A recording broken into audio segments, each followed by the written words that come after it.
Today on the Biz Talk, I've got my good friend, Sasha Der Avanessian. Nice job. Thank you. He is in the dental space. He manufactures. We're going to talk about branding. And I'm telling you, you're going to want to listen to this conversation about your nail brand and how you can build it right now on the Biz Talk.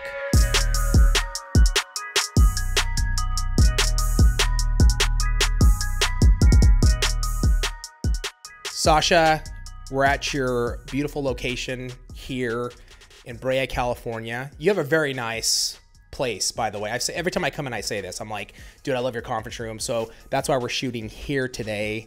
I love this room. I want to eat here. I want to sleep here. I want to do everything here. I want to pull up my laptop, dude, and just work here. It's that nice. I love what you've done. It's really, really cool, man. Thanks, man. Absolutely. So, okay. Sasha is in the dental industry. That's a huge generalization. I'm going to have him give a quick background first on who he is and what he does.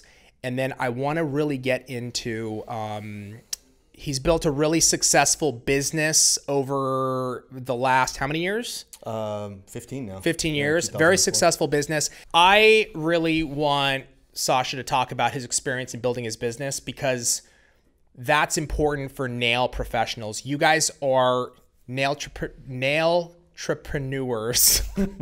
Nail and entrepreneurs combined. I just made that up. Yeah, awful. Don't ever use it. Don't ever use it. But it's important because building a business, whether you've done it the scale that Sasha's done it or you're doing it in the salon, there are so many things that are similar. And I think it could bring a lot of value to the nail community. But first things first. Who are you? What do you do? What's your business about? Give us kind of the background, Sasha. Sure thing. First, thank you so much for this opportunity. Thank you, man. You've been an incredible mentor, and I've learned a ton from watching you do your thing. And we're going to keep it going. Value. And so for me, I started the company in 2004, two-car garage.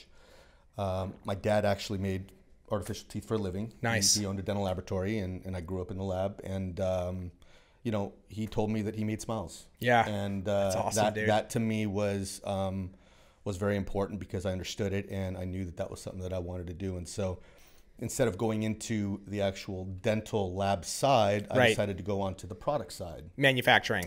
Right, because I had an empathy for the laboratory. It's a tough business. Yeah. I saw my dad just really kind of work hard, but struggle within that kind of race to the bottom type genre. Yeah. And that was one thing also that I realized that I didn't want to get involved in. And what I've learned is that the race to the bottom is actually a territory. Okay. It really has nothing to do with an industry per se. Every industry has a mass market, or a status quo. And to me, the status quo is actually a fear group, not a peer group. Okay. And it represents the large group of mass that really, I think, are fearful of stepping outside the lines with regards to creating their own value. Okay. Okay. So this is super interesting, and because this very much relates to the nail industry, bro, in a huge, huge way. As far as what's happening in the nail industry with there's a mass market side on nail, and it's really hard to compete. Now, hold on, just hold that thought, okay? Because I want to ask you, when you started your business, okay, and when you started on the process from, let's say, from beginning to where you saw first signs of success, where you're grinding away until you got to the point where you were like, I think this is gonna work, right? How much time did that take? Great question. Building a brand is a slow build. Yes. And along the way, I have had to travel across the valleys of insecurity as I have faced, those doubts of, am I doing this the right way? Yeah. I need to grow quicker. Right. I need more products to sell. Right. And my process really was understanding that building a brand is more about saying no than it is about saying yes. Very interesting. And you have to know your why so that you know what to say no to. You know what? Understanding what to say no to is huge. And I'll tell you, bro, one of the main problems that we see in nails is nail technicians, they get to a point where it's like, somebody will say, I want a set of nails, for example. And then they say, okay, here's my price, $40, too expensive, and they immediately, can you do it for 25? Yes. And like too quick to say yes without understanding who they are as a brand. Like you just said right now, I just had a conversation with a very successful nail tech, and her whole thing, the reason why she charges more and she sets it is because she said, this is who I am as a nail brand. Dude, you nailed it. No pun intended. You nailed it. You did, bro. You completely did. Like, anyways, I just wanted to, sorry, I'm going to interrupt you maybe a few times, but I love that you said that because it is so true. So continue. Building the brand, how long did it take? Saying no? Price points are probably the biggest temptation. Yes. And the reason is because we live in a marketplace that is being driven by manipulation. Okay. So expand on that. What do you mean? I love this because it's about price points and very tempting to lower them just to get business. Okay. What do you mean by that? What you just said? So, give me a piece of candy and I'll be your best friend. We've been doing it since we were kids. And so what happens is that what we want to do is we're constantly trying to lower the risk of within that kind of transaction so that somebody will buy from us. Right. And we become addicted to the candy of transaction. Right. And building a brand is knowing that not everybody is going to be your customer. Dude, are you listening to what my friend is saying? This is the absolute way to build a business. One of our top mentors, bro, who makes a lot of money doing nails, it took her a long time to build her business because her price points were higher, but she knew who she was as a brand. She had to say no to a lot of people, dude. I love this. Keep going. Okay. This is really, really good. Yeah, and so and again, it is not easy, and that's why it's the few. Right. Right. And to build a real build a brand. Right. And because when you build a brand, you market to the edges. Right. You don't market to the mass. You market to the edges. Totally. And just because my revelation is just because somebody buys from me does not necessarily mean they're my customer. Right. Right. And ultimately that hinges on value recognition. It's reaching the people who recognize what you offer. You know what's funny? Sorry, dude. I'm tripping. And I know I keep interrupting you, but here, the reason why is because, dude, we preach these things. Dude, I don't know how many times in our content, I'm saying you have to differentiate yourself. You have to give value, right? And it's the consumer recognizing the value of that tech, right? Where they're going to pay more money. But what is that value? Keep going. I like to just pop in here just to kind of like keep communicating with our audience because it's super interesting that it's not like I've talked to you directly about this stuff, but we're on the same page. Yeah. So continue. You're usually doing more of the talking because I'm asking you, how do I run a business? Not at all, dude. So ultimately, it's about your why. It's about understanding why you exist, and if in your context, if your nail salon was gone today, what would you want your clients to miss about you tomorrow? Right. That is, in essence, brand. The number of gems that he is dropping right now. And by the way, just on a content like diversion real quick, you know how many pieces of content we're going to get out of this, just the gems you're dropping? That, Dude, I love that, bro. I really, really do. That is, what are they going to miss? And again, dude, I just posted, it was either a tweet or I don't even remember because I'm posting so much, but I think I posted a tweet of, it was a meme I did on Baby Yoda on Monday. And it was about like when your client says you charge too much, but then ends up coming back to you. It's exactly what you're talking about, because what are they missing? Exactly. So, and it becomes a relationship that you can't afford to lose. It becomes a relationship you cannot afford to lose. Exactly. Right. That's brand. That's brand. Right? That's brand. That's connecting with somebody on the other side, right? And then in essence, like, they're not on the other side anymore. They're part of your family. Correct? So it's DNA connection. It's DNA connection. They believe the same things that you believe, and that's why it's so important to communicate your why, because as people, we are insecure by nature. Yes. And so what we do is we communicate the thing that we are most confident about. Right. And for business owners in any industry, sure, it's what we do. Right. It's not who we are. Right.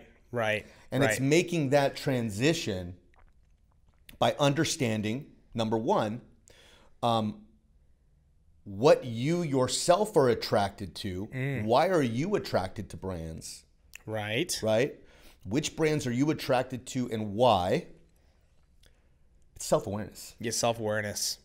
It's understanding that it's calling those things out. It's writing them down. It's journaling about them. It's opening up your closet. It's discovery.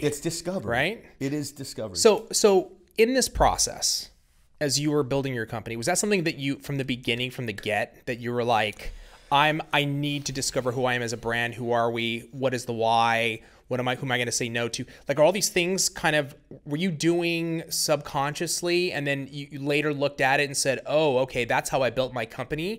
Or like, what, you know what I'm saying? Did you know that from the beginning? You went in with that strategy, or how did you learn this? I don't know shit. Well, none of us know shit. I'm a student.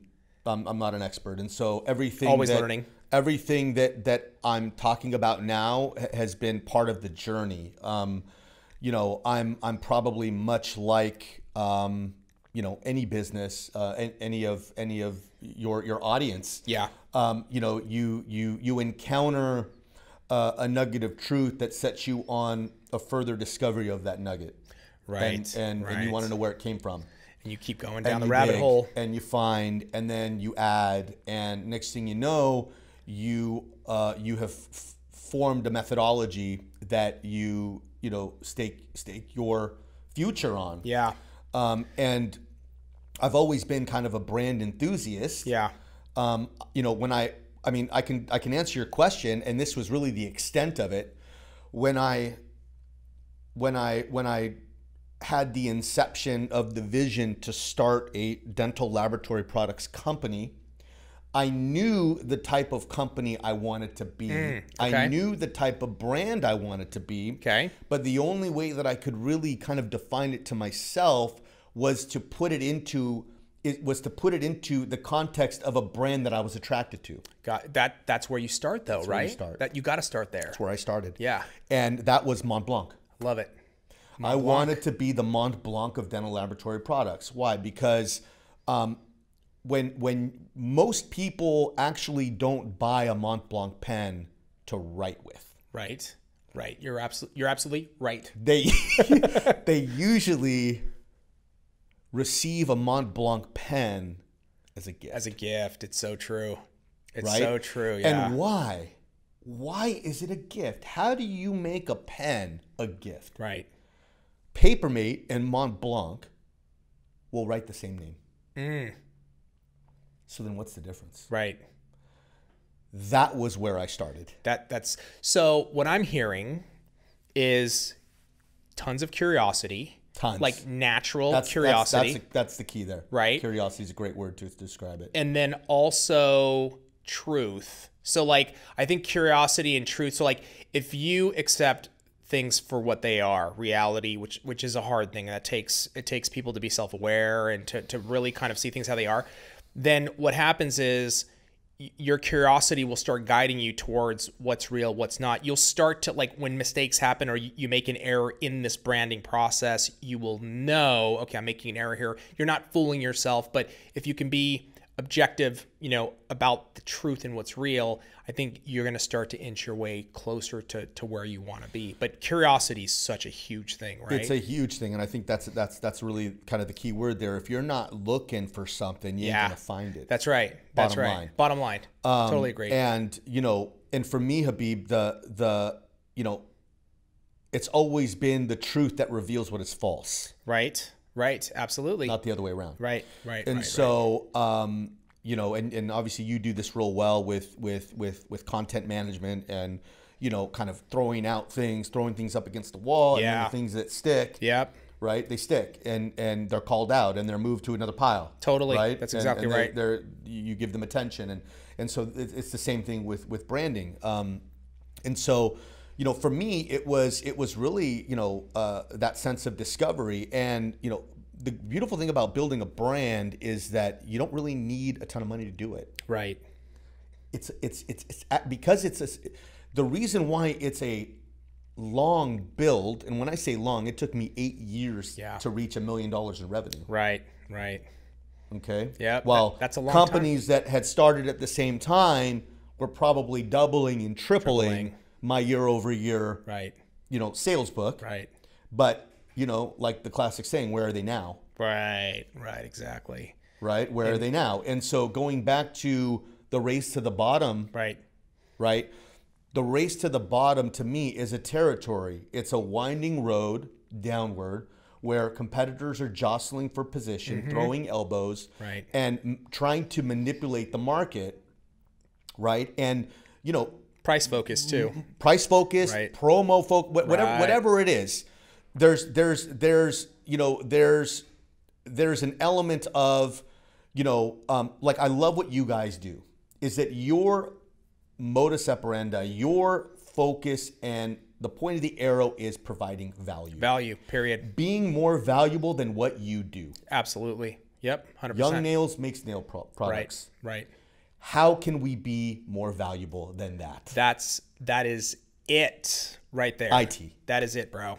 That's it. And so let me ask you this. If you had to give one solid piece of advice to our audience, nail professionals, about building their nail brand, because one of the biggest issues, and everybody can agree with me here, is price. Like, they're too scared to raise their prices. They're too scared to compete with a lot of salons that run on discount, very, very inexpensive, cheap, no brand, all price focused. There's a total war going on there.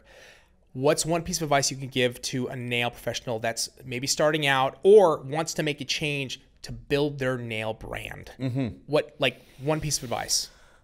So that piece of advice would be this. Don't put your focus on finding new clients. Put your focus on honoring the clients you have. That is, I love that, bro. Giving them that attention, that value. Because growth is built on loyalty. Yeah, totally. And, I think what a lot of companies do and where I think they fall short is they're unfocused on the customers that have already trusted them. Right. They kind of forget. They neglect them because they want more customers. They want more customers. Right. And if you can focus on being remarkable to the customers that you have, it's beautiful. You will be remarked about. I love it. Guys, that is huge for me. Sasha, really communicating branding here. I think you can take a lot from this conversation. Really internalize it, take it away, think about it. Comment below. Please let us know in the comments below, what are your thoughts on building a nail brand? Once you build a nail brand, then you can really, pricing doesn't become so much of an issue. Sasha, thank you so much, bro, for being on the podcast. Really appreciate it. And really appreciate you guys watching. And with that, we'll say thank you and see you next week on Biz Talk.